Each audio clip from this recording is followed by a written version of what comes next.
Okay. So, Michelle, we're going to have a look at just some general hints and tips around setting people up for success.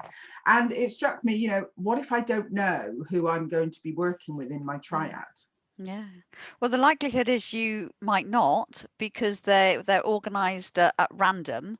I think what's interesting though is, we've got some repeat bookings even in the second month. So over time, you probably will get to know some people a bit better. But we've mentioned a few times we've got some guidelines on the website, and there's one there about how you might introduce yourselves. So there won't be a huge amount of time for people because we want to put most time on the practice.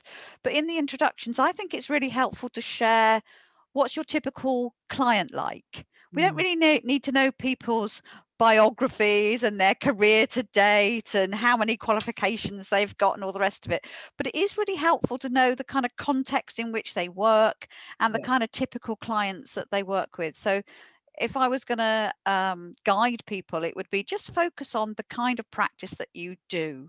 And maybe if there's time, what's your kind of slant? Are you Gestalt? Are you eclectic? Just to help people have some context in which they witness your work. Yeah. yeah. And I really like there your emphasis on this is about practicing, so we Mm. don't need the career biog. And then I was thinking, if I don't know people, there might be a concern around confidentiality, kind of like, how will I know that everything's going to stay confidential? Yeah. Yeah. No, and I can see the kind of tension that might bring, and that's one of the reasons why we have um, allocated some time for the triad to sit together before they dive in. That needs to be explicitly contracted for, so that they know what they will and won't bring in, and how they would ask that other people treat that information. I think there's a bigger context, which is AOCS and our ethical codes. So there is a kind of a spirit of trust that people are going to act in a responsible manner. Um, but we can only provide the container. The three, when they're working, need to get comfortable that they have an agreed level of confidentiality and what that means to them. Yeah, yeah, and it's worthwhile saying Zoom does not have a record function for when people are in breakout Oh rooms. gosh, no, no, For no. us as facilitators and hosts, there's nothing that we're doing in the background, kind of thing. So, Absolutely, that's right. and we mentioned this on another little recording, but what if I run out of time, and what can you suggest? How might we Yeah. counter? Well, we kind of hope it will happen naturally, and that once you started practicing with your colleagues, you might want to extend that, not on the call itself, but there's nothing to stop people from reconnecting after the session and practice the techniques that they haven't had time to explore, or just put more time to something that was started. So it doesn't have to be onerous, and it certainly isn't compulsory. But if people would find that helpful, then this is about developing our community, not just about attending a webinar. So yeah. Lovely, lovely. And I think I would just add to that, it really is about three practices in the time they get, rather than giving one person all the time, because Yeah. then a couple of people are going to miss out on that practice. So Yeah. in the moment, people might consider it an option, and we would encourage them to steer away from that, I think, Yeah. to make sure that they all do it. Yeah, for me, there's this sense of how do we create a sense of equality? Mm, And that means that for me, all three would have an equivalent airtime.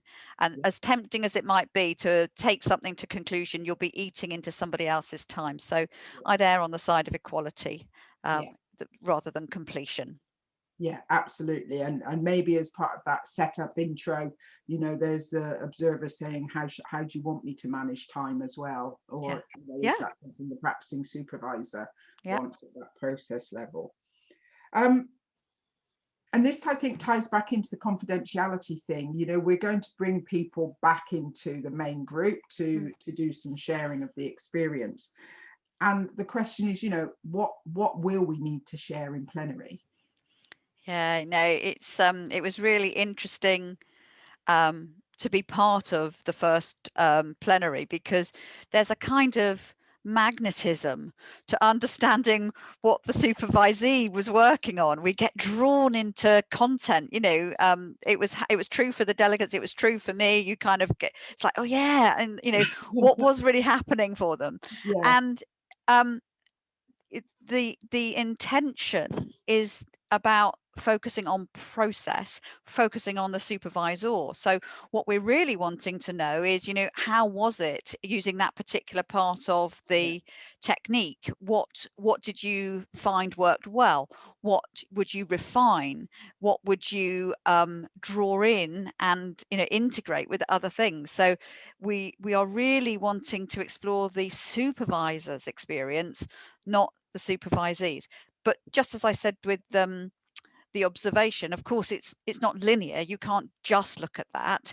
We need to notice what kind of impact it has. But again, we should be really inspecting the supervisor's experience of the relational dynamic, not the supervisees.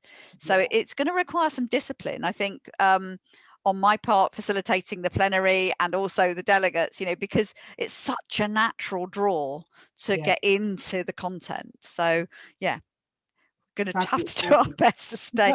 And yeah, and it's probably worthwhile saying that we will ask for permission to record that plenary session. Yeah, Which again is why it's really important people share their perspective of the process they used, yeah. and not other people's comments. And all of that will be available on the AOCS website in January of next year. I'm wishing the year away here. But as some reminders for people, and to share, as you say, that development resource out into the wider community. So Yeah, fabulous. Thank you. lovely. Thank you very much for your time. That's all right. Thank you.